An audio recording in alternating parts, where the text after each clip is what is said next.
Hello and welcome to the iTnews podcast. We're taking a short break this week. We'll have fresh interviews with Australia's technology leaders soon. But first, we head to our Sydney studio, where iTnews Associate Editor Eleanor Dickinson talks to NBN Co's Chief Security Officer Darren Kane about security strategy, risk quantification and much more. I manage both physical and the cyber component of security risk at the National Broadband Network. That includes all aspects of physical security, so the facilities and the infrastructure. It also includes all personnel security. Then I have responsibility for security risk and assurance. And of course then there's cyber security defence and practice is an accountability that I own as well. And that's from one side of the entity to the other. So all aspects of security risk within the organisation I have accountability for. I think the trend is towards a single owner of accountability for security risk in an enterprise. Why? Because it's very difficult to manage the risk transparently if you do not have accountability for physical security or personnel security and just cyber. So, from my perspective, the trend towards a chief security officer instead of a chief information security officer is because technology platforms and applications are so closely integrated now, and there's so much available data that sits both with the egress points or access points from a swipe code, from HR systems, from a personnel security perspective, and of course from a cyber perspective. Now, if you have accountability for all three of those components, you have ownership of all that data. That gives you a more complete picture of security risk and how best to control it. If you don't have ownership of all that data, you have to seek ownership or you don't get a complete picture. Now, that doesn't matter so much until you're fighting for budget and resourcing, and it doesn't matter so much until there's a PIR when you're trying to identify what went wrong and why you've had a breach. If you have one accountable owner, it's that person's responsibility. If you have multiple accountable owners, you have to work through a process of why it didn't work. Must be quite a weight, though, on your shoulders. It is. The risk is always prominent and it's always there.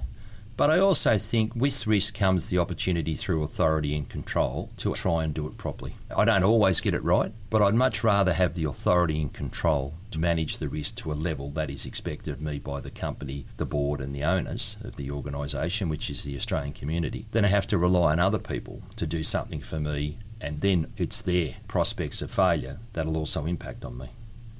I want to touch on some of the threats that are transgressing between operational and cybersecurity and how you are able to balance being across all those different areas. I've often said people, for example, are probably 85 to 90% of my largest threat in the organisation. By people, it doesn't necessarily refer to our customers, it doesn't refer to our employees, it doesn't refer to people within the group. People are a potential failure. The really good news is that people are also 100% of our solution. So when you talk about, well, how do you manage the threat of people? I ensure I do appropriate background checks. I'm sure I've got all the correct controls and compensatory controls in place to manage how we connect people. I then work to ensure that people have all of the education and awareness and opportunity to know what their responsibility is. So I work through that process so that when the company asks me, are you managing the controls around people within our risk appetite? I can select that and say, well, yes, these are the things I have in place, and this is how I manage the people risk. Another aspect of risk is obviously technology, which is similar. You actually look at, well, what are your most critical assets? How do you prioritise and ensure that they've got the effective controls so that you're managing the risk against those assets to within the appetite of the company and what they expect. Can you tell me at a high level what is NBN Co's security strategy and what are some of its key pillars? Look, at a very high level, and you could probably understand why I can't be too intimate about what it is we do. Firstly, we do have a 5-year security strategy. We've just commenced a new one. I'm a huge believer in the fact that the strategy must be a living document. There's a capability for it to be nimble and flexible and meet different opportunities, threats and risks that we may not have perceived when we're formulating the strategy. The mission at the NBN is to lift the digital capability of all Australians. So our 5-year security strategy is obviously aligned quite closely to that mission. We run a converged security model, and that's really important to the NBN. We have an all hazards approach to all incident response and standing up to manage emergencies. The shared responsibility aspect within the strategy is very important. So what I don't wish is for anybody within the NBN to feel as though it is somebody else's problem to manage security. In the strategy, security is everyone's responsibility. We talk a little bit about the operating model and how our organisation within the security group manages 3 lines of risk defence, both operational, assurance and ultimately internal audit. The security governance structure is set out, and what we do around our policies, our standards and our guidelines is all detailed in the strategy. We have control frameworks that we align to loosely. We are guided by the Protective Security Policy Framework of the federal governments, simply because we're a GBE. We also use the cybersecurity framework under the NIST standards, and obviously very, very aligned and understanding of the actual requirements of the government around Essential 8.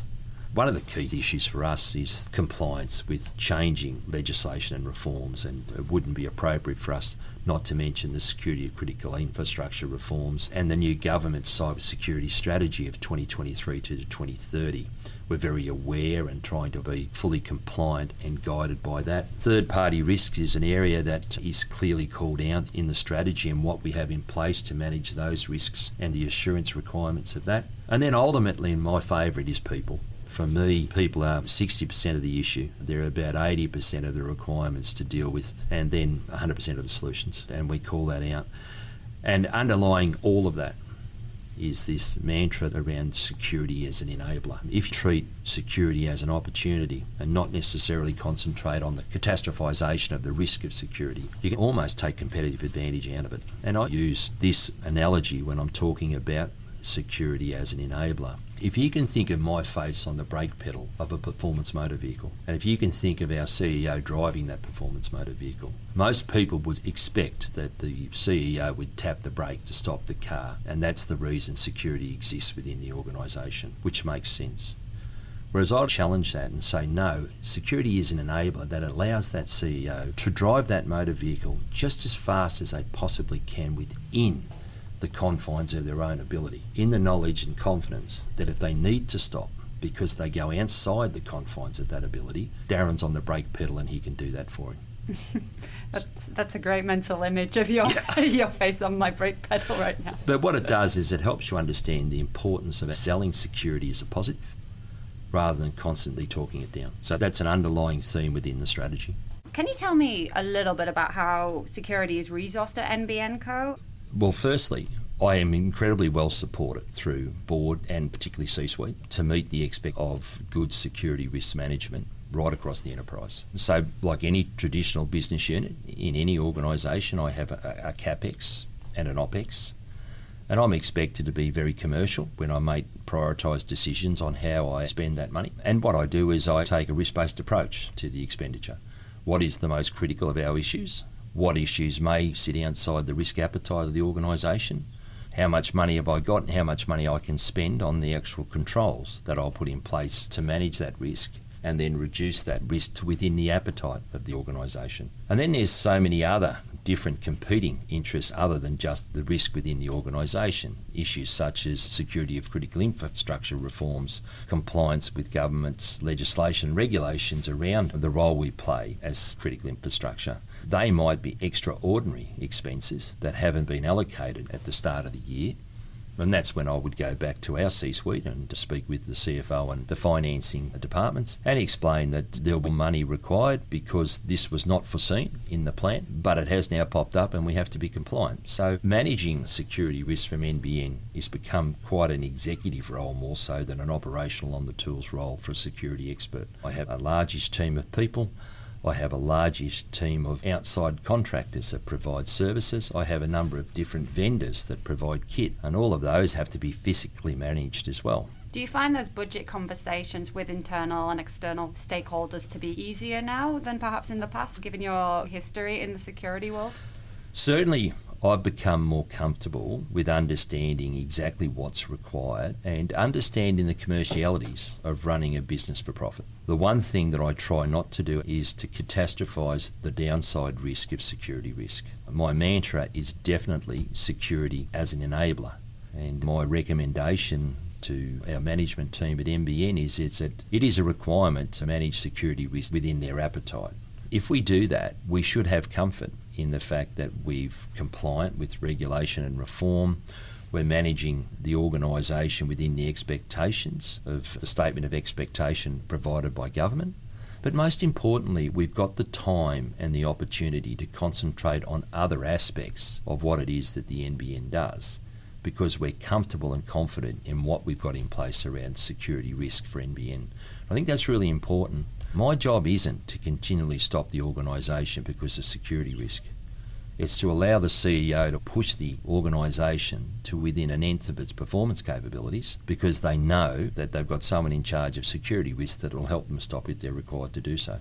Could you tell me how cyber education and good digital hygiene plays into your overall strategy? Look, I love that question. It's probably my favourite part of the role I have. Without a doubt, influence and awareness, education, is truly the only proactive lever that doesn't cost an enormous amount of money, but at the same time can be incredibly effective.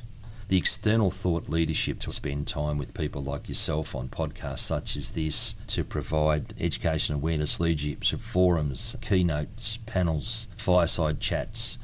On average, I'm doing that around about once a week in any given year. And I also enjoy educating probably the most vulnerable on issues such as good cybersecurity hygiene and scams awareness. Digital-based crime is an issue in our community at the moment, and there's a real thirst and appetite for people to know more about that and what controls they put in place. I think we in this security industry have done a wonderful job educating people on the risk, the downside of the issues if they don't manage risk better. I think there's a massive opportunity in us helping them better understand what controls they can put in place to manage the risk and have more confidence in putting those controls in place. And I think we also need to spend more time in primary, in secondary, and even in tertiary institutions, because those generations currently going through those schools and institutions have been born digital natives, and they don't have that inherent risk factor that we've all grown up with. So I think there's an opportunity to get in there and educate and make them more aware of the risk, and particularly help them understand that their security online or utilising technology is their responsibility. We're seeing a generation that is used to, from a very early age, handing over their data in exchange for a service, essentially.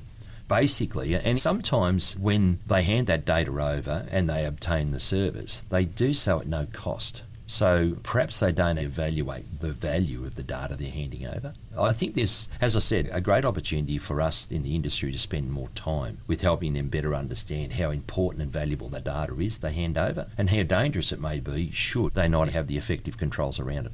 How are you finding that education piece filtering from the C-suite down to the entire organisation as a whole? Look, I'm very lucky. I'm in my 20th year this year. I've just ticked over 20 years of being in senior security roles, both with our biggest telco, Telstra, and now almost 10 years with the NBN. And on both occasions, firstly, the boards and the C-suite are very engaged with what it is I do. And particularly in the last 6 to 7 years, the issue of cybersecurity and security risk in general has become quite prominent. So there's a lot of engagement and support, and their engagement is great. I think there's also an onus on me to ensure the way I communicate to them is simple and not complex. It helps them really understand what it is the risk is and what I'd require from them in the way of support to help manage the risk. I don't think the industry does that particularly well. I think we use acronyms and funky names that every time we use them, things like bad actor, attack surface. And the one I love at the moment, I've spent 20 years trying to convince people to trust me, and then I'm up at the C-suite trying to explain the concept of zero trust. I just think that we almost make it hard for ourselves by being too smart by half. I think we've got to start using everyday language, even the language of commerce, such as financials. And that's why I'm a big proponent of risk quantification in identifying security risk. I haven't perfected that yet, but I'm well on the way to that. Because cybersecurity fatigue, I think, is becoming a real thing amongst all of us.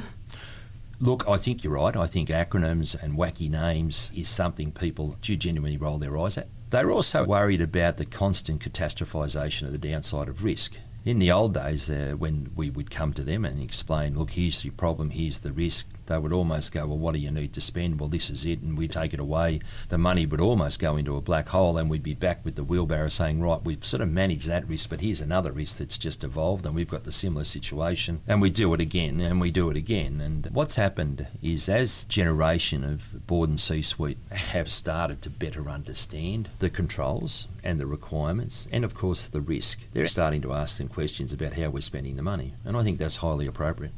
Moving on slightly, one of the big worries we've seen in the cybersecurity landscape has been supply chain threats, and obviously NBN Co being the backbone of broadband in Australia.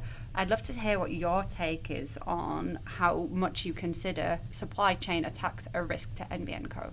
Like any entity that uses outsourced providers and vendors, third, fourth, fifth, sixth party, we are susceptible to supply chain risk. What you can do about that is to ensure that in your contractual arrangements, when you look to bring a new supplier on, or even an old supplier, you ensure that you've got effective security risk management and assurance capabilities, advising our procurement teams to ensure that the right level of requirements are written into the contract. You've also got an ongoing assurance capability to audit and ensure that those parties are meeting the requirements of the contract. You also build out a relationship and partnership with the vendor to ensure that when they feel that they may have an issue, that we are the first to be told, so that we can take effective action and see where we may be in danger. And then ultimately, I think there's also the opportunity to work in sync with the provider or supplier around education and awareness.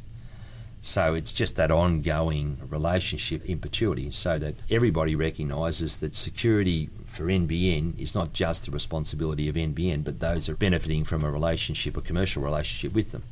And any other entity that's managing supply chain would probably take those same steps.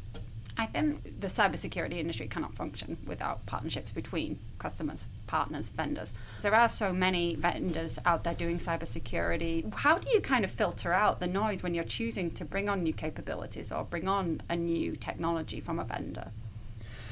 That's a really good question. I'm someone that is amazed at the startup culture in the cyber or security risk industry. I think it's fabulous. I think it's exciting. It brings on innovation and entrepreneurship. But it also becomes exhausting working your way through the next big thing and the next best thing, and whether you're keeping abreast of the changes and having the most effective controls in place.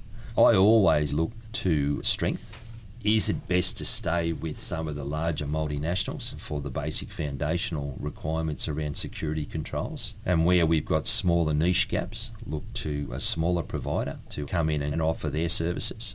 I think most importantly, it's almost hand in glove with your procurement team to ensure that whoever you engage meets all of the requirements of the procurement expectations as well. And as a government business enterprise at NBN, that procurement issue, are they on the panel? Do they have appropriate physical and monetary capability and support behind them? What's their track record like, and so forth, does hold quite a big sway in our evaluation of what we bring on. Do you mind if I get your take on what you think is the next big thing into cybersecurity technology?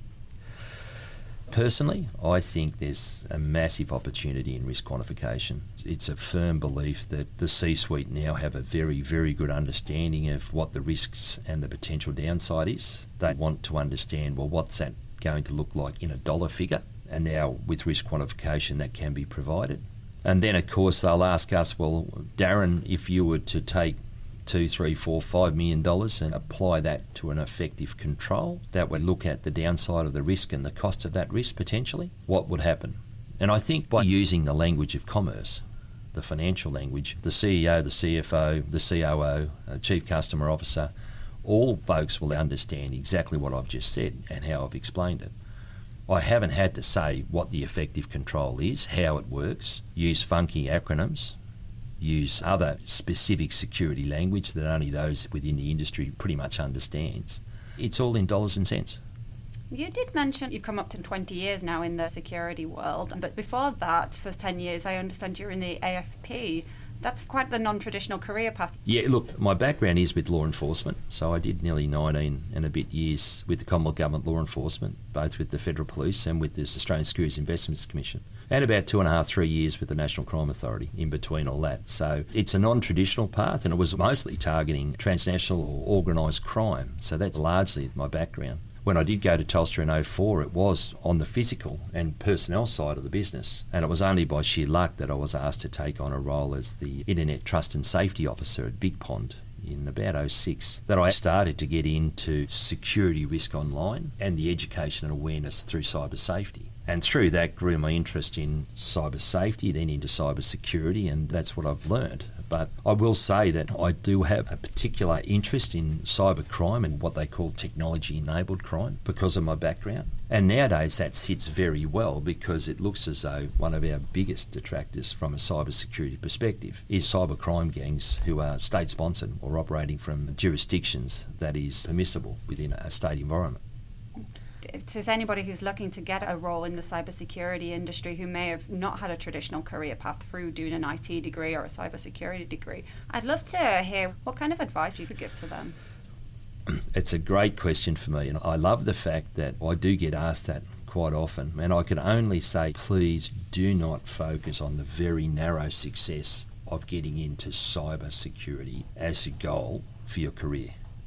There is so many different pathways to get into the industry of security risk that will allow you to get your foot in the door, so to speak, become quite expert or understanding of that particular role at the very start. And let's call that security administration. So somebody who ensures that the appropriate person you're onboarding in the organisation gets the appropriate access pass to a facility. Now, all that data has to be filled in because that data is incredibly important at a later date through detection processes.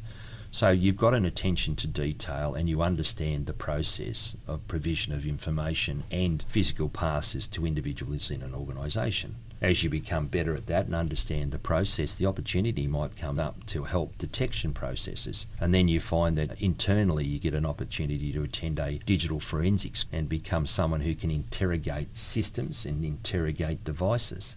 Think laptops, think iPhones or mobile devices and so forth. Through that skill, you'll become quite proficient. And then, of course, incident response comes along and says, listen, we need some people who can understand what to look for and have good understanding and appreciation of detection capability. So all of a sudden, that individual that originally came into the organisation to do security admin as a basic role has learnt the skills of forensics analysis and is now working in incident response. Then if they become quite elite at that, but enjoy the people management side of things, they find themselves carving out quite a successful career for themselves as they climb the opportunity ladder in security risk. Now, at the end of the day, they may very well end up as a CISO with some great skills in the cyber security stream. But they never really set out to be that because they had a broad view of just getting into the industry. If a person at a very junior age or even a mature age that just wants to get into cyber, it's quite a tight regime of opportunity and sometimes really difficult to break through. Just looking ahead, what's next for you then in terms of where you hope to be this time in 12 months? Firstly, I truly enjoy and love working at NBN. And one of the stories I often tell, particularly to school-age kids that I get the opportunity to talk to, is that from the day that I walked into Telstra on the 4th of June, I think it was, in 2004, there hasn't been a day that I haven't learnt something new in the telecommunications and technology environment. And whilst I'm still learning and enjoying that environment, I'd be crazy to do too much else. The really good thing about the security risk industry is at the moment I can't see in the foreseeable future for myself and even someone as young as yourself a time when security risk will not be an important part of the management of any enterprise, household, engagement with technology. Appreciation, understanding and effective control of that risk will be as required as the mobile devices and the connectivity which is needed to make it all work. So therefore, you've got a job or a career in this space for as long as you want and for as far as you want. And the really good news is that the innovation and opportunity that comes with that is really exciting. That's the episode for this fortnight. Stay tuned for the next episode, and for all the latest headlines and happenings in Australian technology news, head over to itnews.com.au.